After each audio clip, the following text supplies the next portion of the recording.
Aloha and welcome. I am called Shell. Today is the 8th of May 2025. I'm talking a little faster today because my battery is low and I wanted to share this while it's with me. I would show you my face, but it's so bright out here and I'm just taking a little break from cutting the grass down on the property, so if I sneeze, you'll understand why.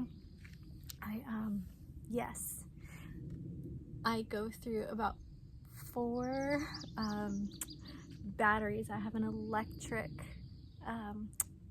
grass trimmer and I go through about 4 batteries a day. That's when I'm like, okay, I'm good. Like, I think that gets me through about an hour and 45 minutes.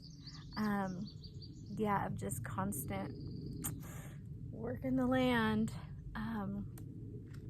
So here I am with you on my break. And what is coming up that I wanted to share today, it sort of follows my last share. In my last share, I was talking about energy parasites, energetic parasites. And what I realized is that it was time for me to also do a physical parasite cleanse. You know, it was like, here's parasitic energy coming up into my field. So so I'm on day 4 of a physical parasite cleanse. I'm already feeling so much better. If you have a weak stomach, take a deep breath. I'm also passing a lot of creepy crawlers, so I know that the parasite cleanse is successful. It's working because I'm actually seeing in my colon cleansing sessions through the little clear tube, I'm seeing all these little wormies, these parasitic boogers leaving my body. So yeah, I'm feeling so much better already. And what I wanted to share today was I got this message a little while ago about how a lot of times, for example, I serve as an oracle. I serve as an oracle for other people. And oftentimes, Spirit and my guides are communicating with me, and just in my daily life activities. But because I'm not sharing what comes through to me with others, then sometimes I'm not getting the full message that's being shared with me. And I have this wonderful example that I'll share that has to do with being told that I've got parasites and not getting it on a physical level. You know, as the oracle, I'm always kind of thinking about things on the energy planes. And so it was just like this beautiful message today reminding me that a tradition from long ago is that people in a community, in a tribe, in a village would gather together. You'd have your medicine person and your elders and maybe a herbalist, you know, the healer, and maybe some of these people were all a little bit of everything. And so I would be one of these people, right, in a council, and we would come together and we would share our dreams and the messages that we're getting from the earth and the elements and the stars and the star families. And together we would reflect on what was being shared amongst us as a council. Then we would take that to our community, to our tribe, and share and listen to what the people then share. We would listen to their reflections and the synchronistic dreams and messages and symbols that they were receiving that all weave together into a story for all. That isn't happening these days, and I don't have my counsel. So sometimes, I think that's why I journal so much. It actually helps me to then go back and read what's coming through, but it's not the same. It's really not the same.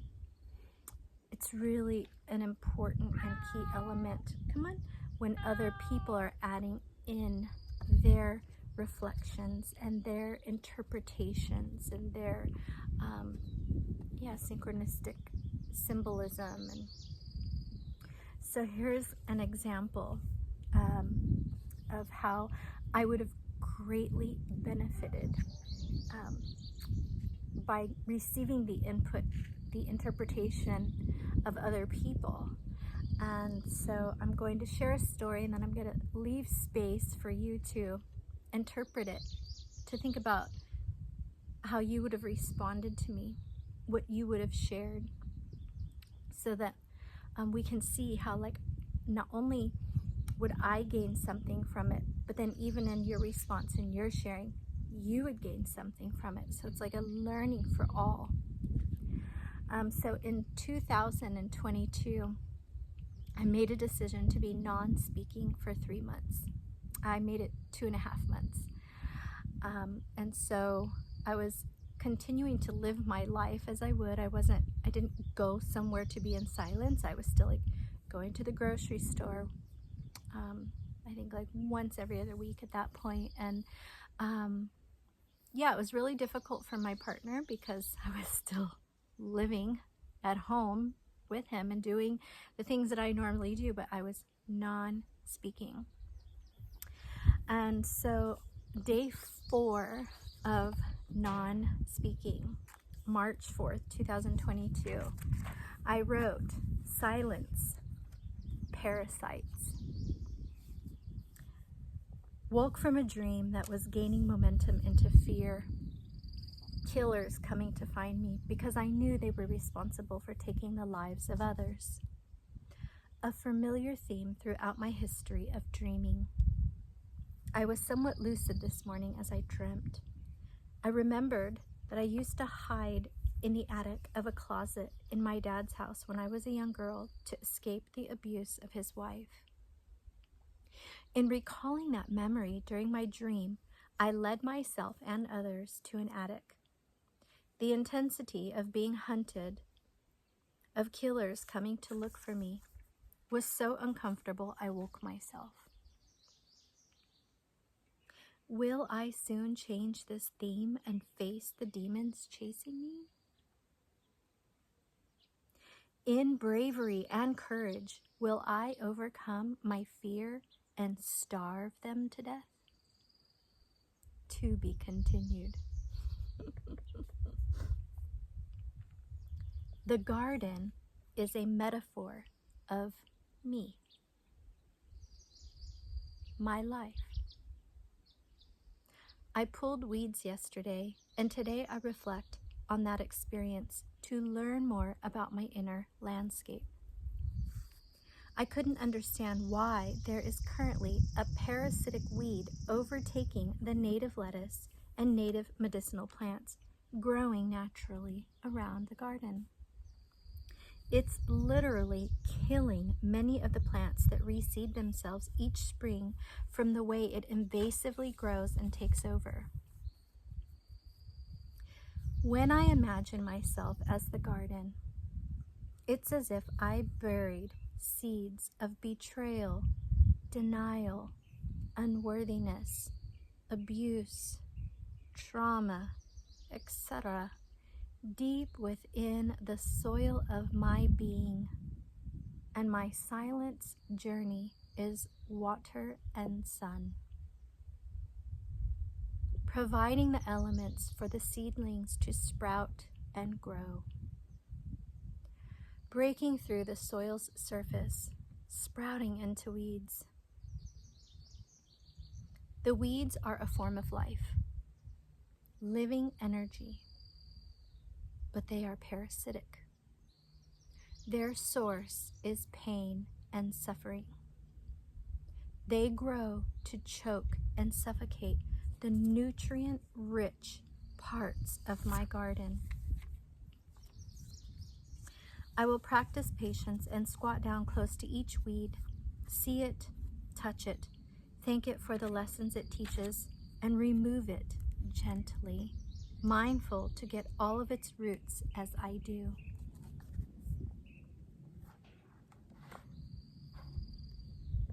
If I read that to you, which I just did, in a council where I was asking you to reflect upon what I just read and share your interpretation, to share your reflection, and if something came up for you, a personal resonance, to share that as well. What would be shared?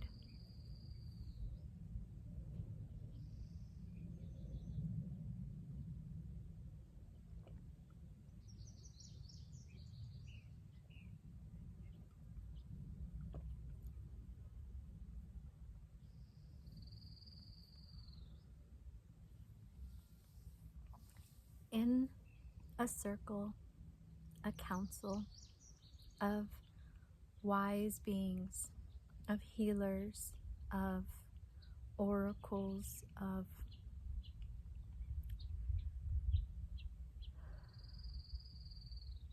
seers and visionaries and dreamers, and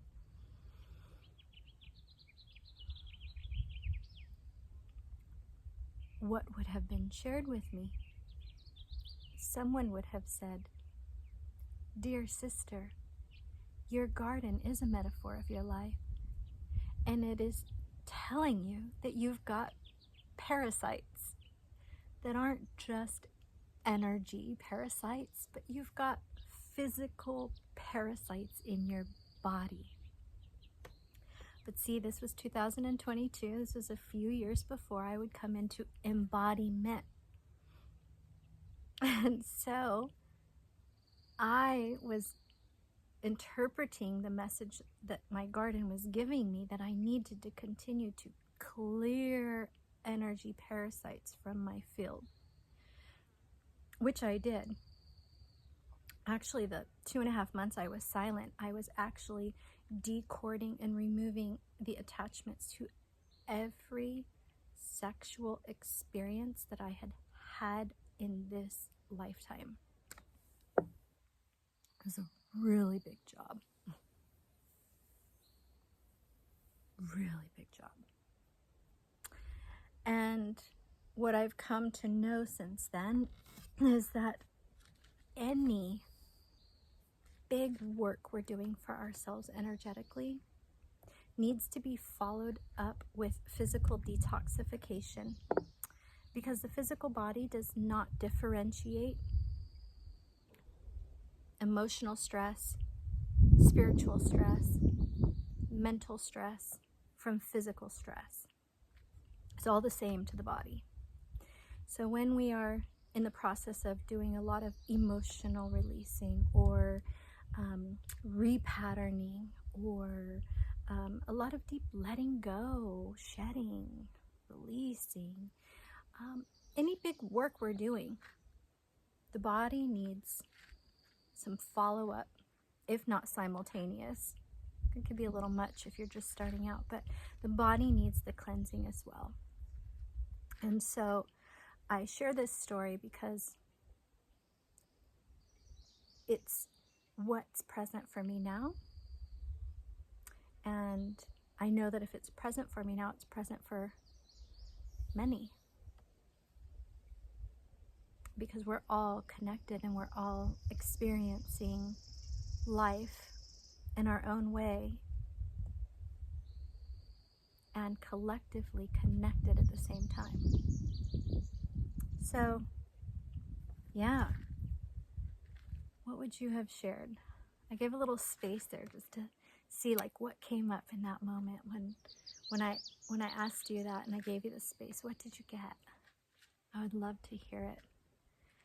And yeah, share your own wisdom and your own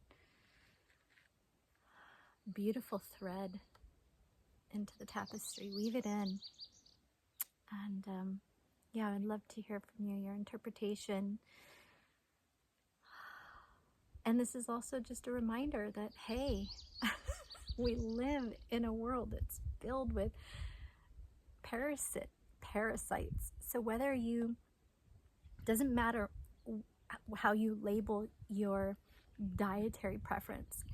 If you eat meat, you're exposed to parasites. If you eat fish, you're exposed to parasites. If you don't eat any of those things and you're completely plant-based, you're exposed to parasites. I laugh all the time at like how many little wormies come off my lettuce when I make my green juice in the morning, and I think, gosh, think of eating a restaurant salad and who's in the kitchen washing your lettuce. Like, it's probably the least paid person in the kitchen, and let's just hope that person actually is like, oh, I love my job so much and I care about the people eating here in this establishment so much that I'm going to make sure to closely wash every piece of lettuce, because guess what? There's all kinds of little things on it. You can be like, oh, I eat beef and I cook it full, blah, blah, blah. And guess what? Parasites don't even have to come in through the food you eat. You can have such a breeding ground for parasites inside of you that they are formed and born out of the putrid waste in your gut. So the parasites can begin within you from what's there if you do eat meat. Not to gross anybody out, but just to make everyone aware that it's for everyone. Everyone universally needs to regularly do a parasite cleanse. I mean, once a year minimum. Yeah, I'm sorry, I'm not giving medical advice, but it's just what I've come to witness and see, that all people would benefit greatly from an annual parasite cleanse. Yes. Well, so lovely today to share with you on break from my yard tending. I'm so grateful to be able to tend to the land in the way that I get to. I hope that you will make it outside today, wherever you are in the world, because that's also a part of how we give ourselves what we need to be healthy, strong, and whole, is to be outside. So thank you for being here. Thank you for sharing your time and your presence with me. And I will be with you again soon. Mahalo.